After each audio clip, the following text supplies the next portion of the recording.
Géopolitique, Afrique de l'Ouest. Washington surveille Dakar, quand Trump s'intéresse aux finances sénégalaises. 10 mars 2026, Atlas du pouvoir. L'administration Trump envisagerait d'envoyer un émissaire à Dakar pour évaluer l'état des finances publiques sénégalaises. Une démarche qui, si elle se confirme, dit moins la sollicitude américaine pour le Sénégal que la froideur de Washington face à une instabilité qu'il ne veut plus financer mais qu'il ne peut pas ignorer. Il y a quelque chose de paradoxal dans cette image.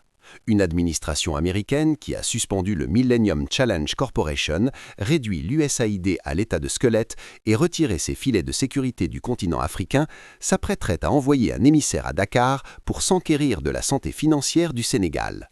Paradoxe en surface seulement, car Washington ne se déplace jamais par altruisme.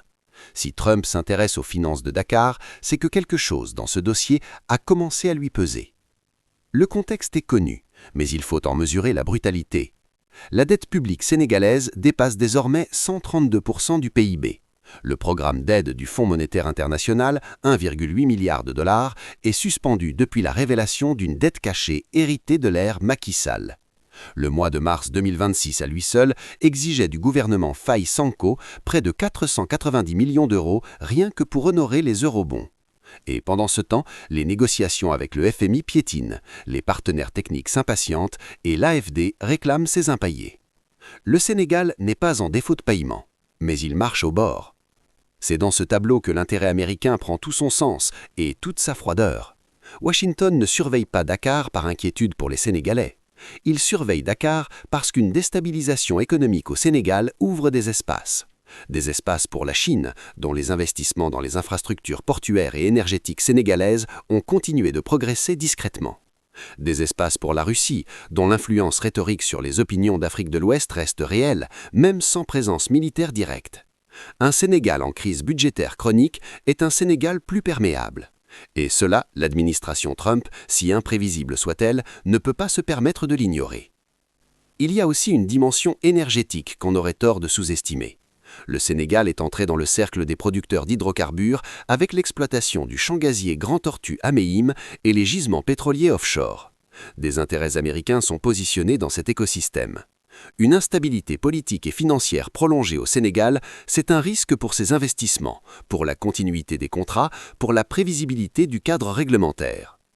L'émissaire de Trump, si sa mission se confirme, serait donc en réalité un auditeur masqué, venu prendre la température d'un actif stratégique, pas d'une nation amie.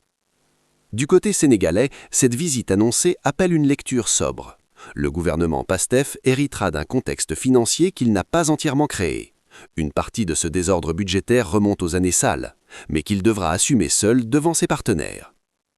Recevoir un émissaire américain pour expliquer ses arbitrages, ses réformes envisagées, ses projections de croissance, c'est s'inscrire dans un rapport de force asymétrique que Dakar a tout intérêt à ne pas subir passivement. La souveraineté économique se défend aussi dans ces moments-là, en arrivant à la table avec des chiffres, une vision et la conviction que l'on ne rende compte qu'à son peuple. Une chose est certaine, Washington ne s'intéresse pas au Sénégal par hasard ni par générosité. Quand l'Amérique de Trump dépêche un émissaire quelque part en Afrique, c'est qu'elle a calculé ce qu'elle a à y gagner ou à y perdre. Le Sénégal, petit pays de 16 millions d'habitants sur la façade atlantique du continent, est devenu un enjeu. Ce n'est pas une bonne nouvelle en soi, mais c'est une réalité que ses dirigeants feraient bien d'aborder les yeux grands ouverts. Source initiale, Wolf Group, Afrique Intelligence, 10 mars 2026.